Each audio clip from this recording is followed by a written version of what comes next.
નમસ્કાર વિદ્યાર્થી મિત્રો, આજે આપણે ધોરણ 11 માં ચેપ્ટર નંબર 5 માં પુષ્પના લિંગી પ્રજનન અંગો વિશે આપણે ચર્ચા કરીશું. આગળના લેક્ચરમાં પુષ્પ એટલે શું તેમજ પુષ્પના સહાયક પ્રજનન અંગો તરીકે વજ્રચક્ર, દલચક્ર વિશે આપણે ચર્ચા કરી ગયા હતા. તેમજ કલિકાવસ્થામાં વજ્રચક્ર અને દલચક્રની જે ગોઠવણી જોવા મળે છે એટલે કે કલિકાંતર વિન્યાસ વિશે ચર્ચા કરી ગયા હતા.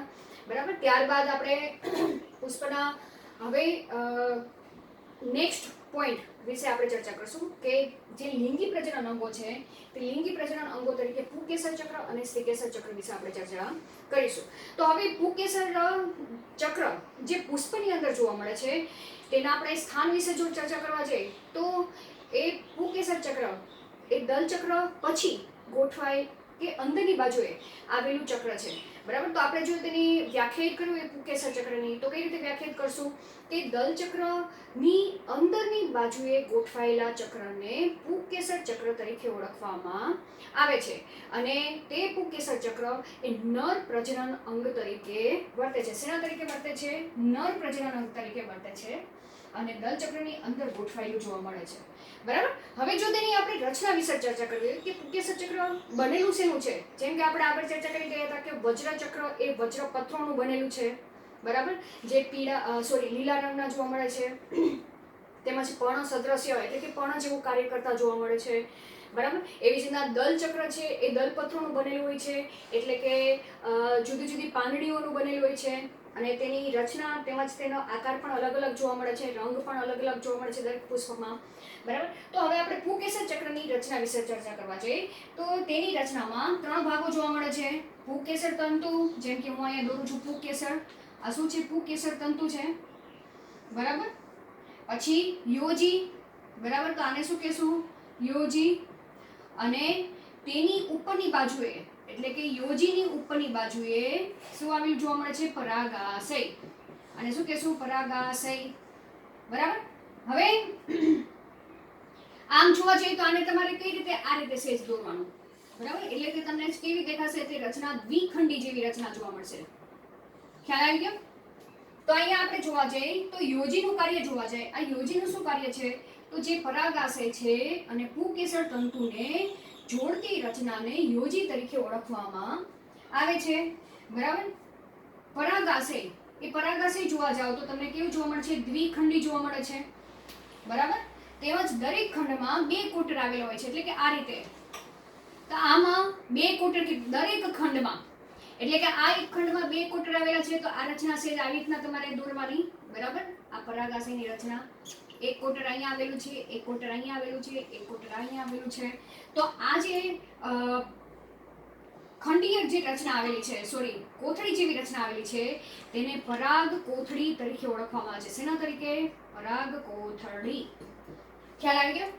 અને આ પરાગ કોથળીમાં શું બને છે? પરાગરજ. આ જે હું તમને ટપકા ટપકા કરું છું ને એ શું છે? પરાગરજ. બરાબર. પરાગરજ. તો ખ્યાલ આવી ગયો કે પરાગરજ ક્યાં બને છે? જે પુંકેસરનો જે ઉપરનો ભાગ છે, બરાબર, જેને પરાગાશય કહેવામાં આવે છે.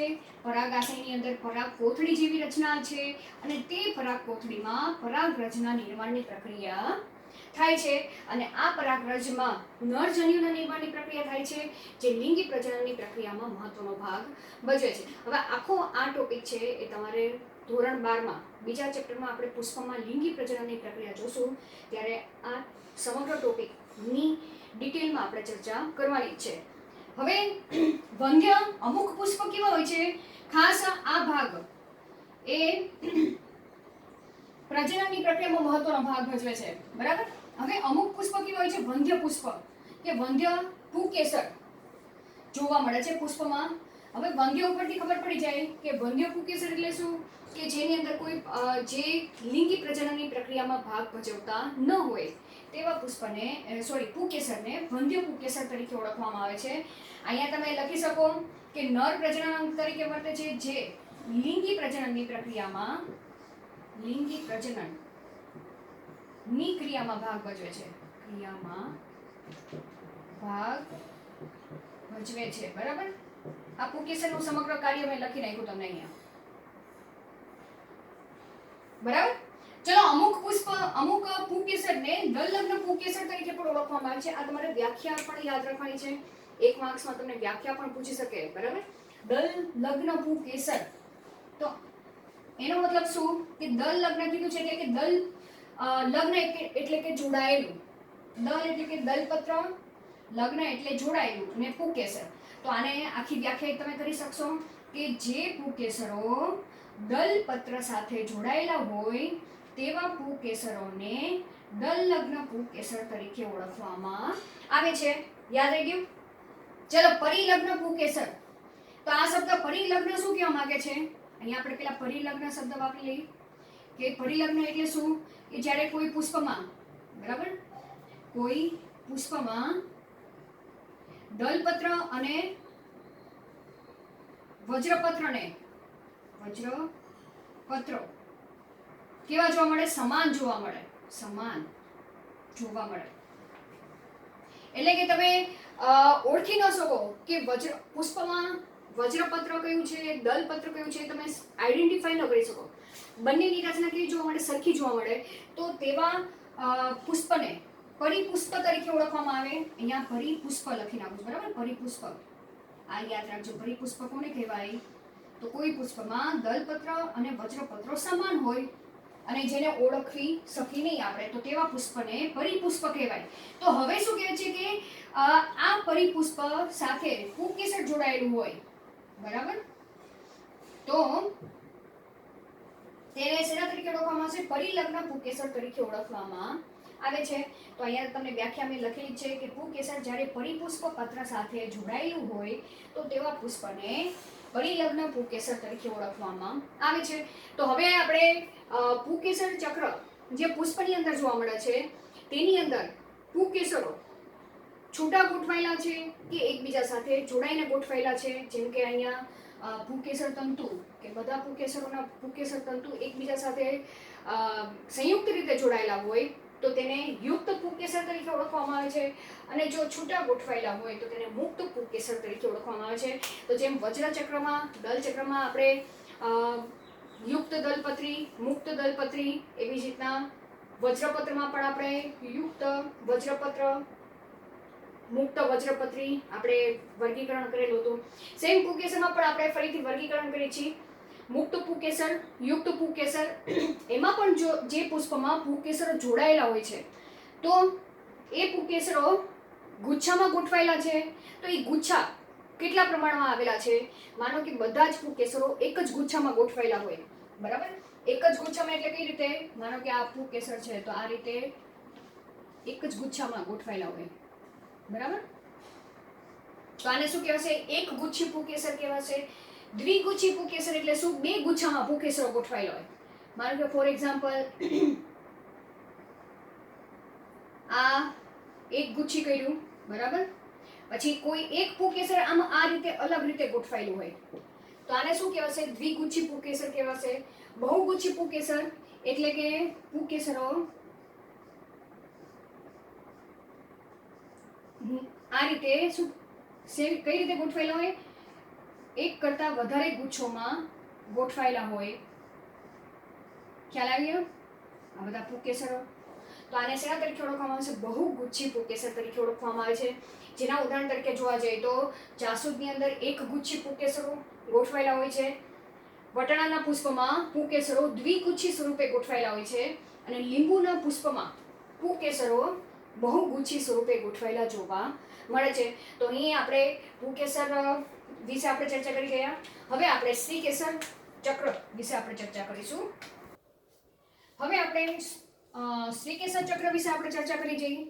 શ્રીકેસર ચક્ર પુકેસર ચક્રની જેમ જ તે માદા લિંગી પ્રજનન તરીકે વર્તે છે. જેમ પુકેસર ચક્ર નર પ્રજનન અંગ તરીકે વર્તે છે, તેમ શ્રીકેસર ચક્ર એ માદા લિંગી પ્રજનન અંગ તરીકે વર્તે છે.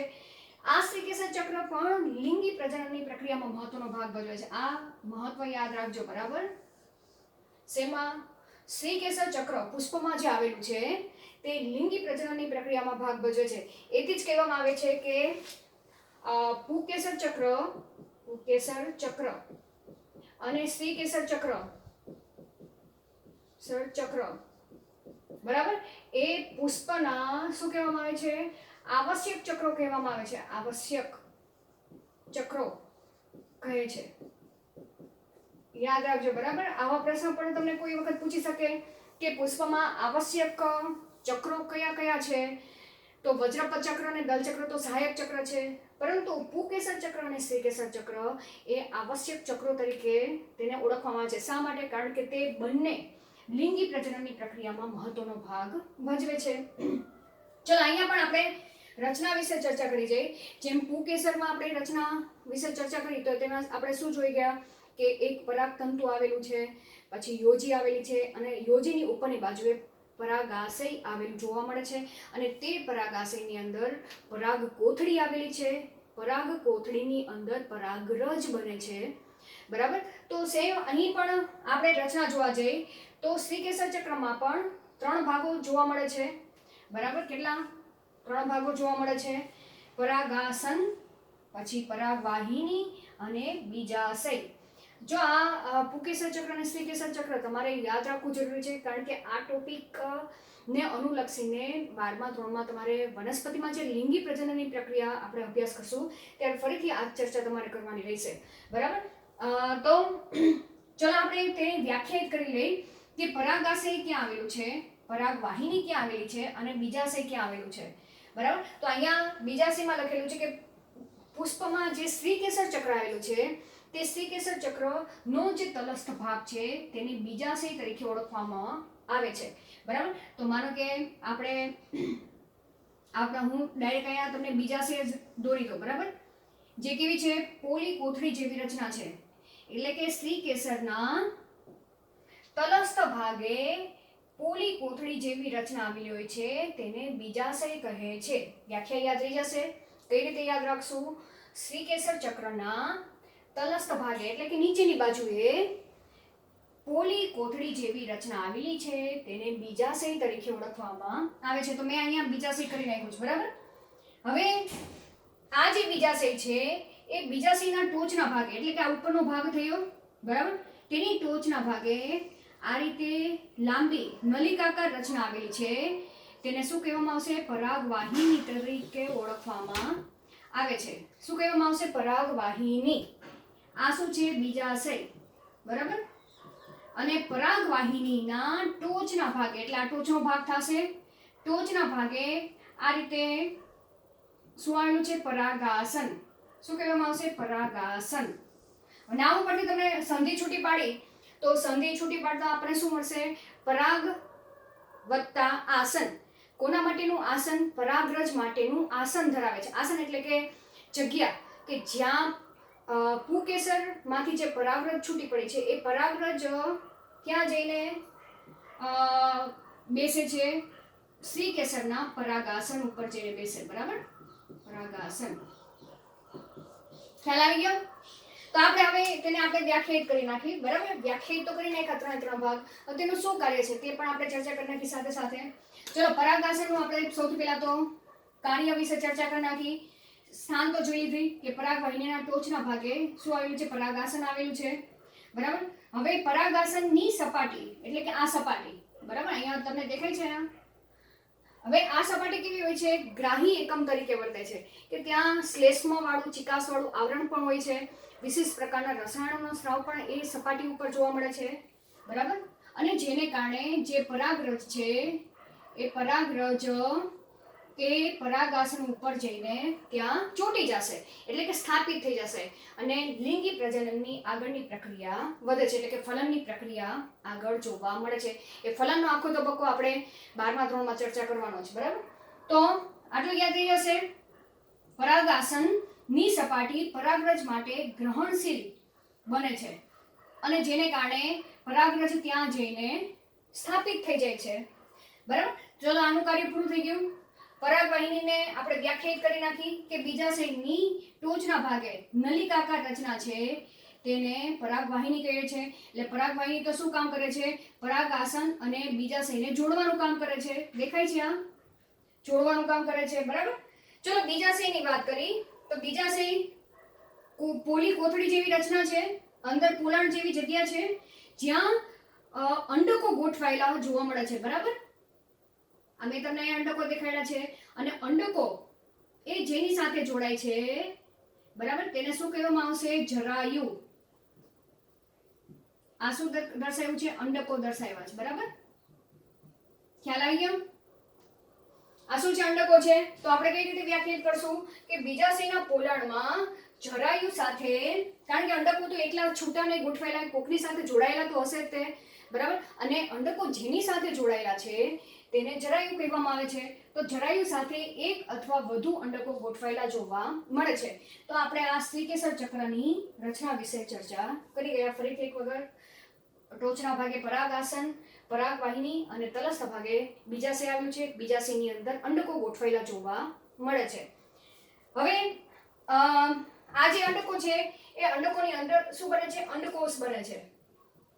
કઈ રીતે બને છે? 12મા ધોરણમાં આપણે છે સમગ્ર ચર્ચા કરશું, બરાબર. અને તમારે જો આના વિશે જોવું હોય તો 12મા ધોરણનો જે બીજા લેક્ચરનો વિડીયો મેં મૂકેલો જ છે, એક વખત તમે એ વિડીયો જોઈને રિવાઇઝ કરી લેજો, બરાબર. જોઈ લેજો કઈ રીતે અંડકની રચના હોય છે, અંડકની અંદર કઈ રીતે અંડકોષ બને છે, એ મેં 12મા ધોરણના લેક્ચરમાં મૂકેલું છે. હવે આપણે આગળ ચર્ચા કરવા જઈએ કે સ્ત્રીકેસર. તો સ્ત્રીકેસર પણ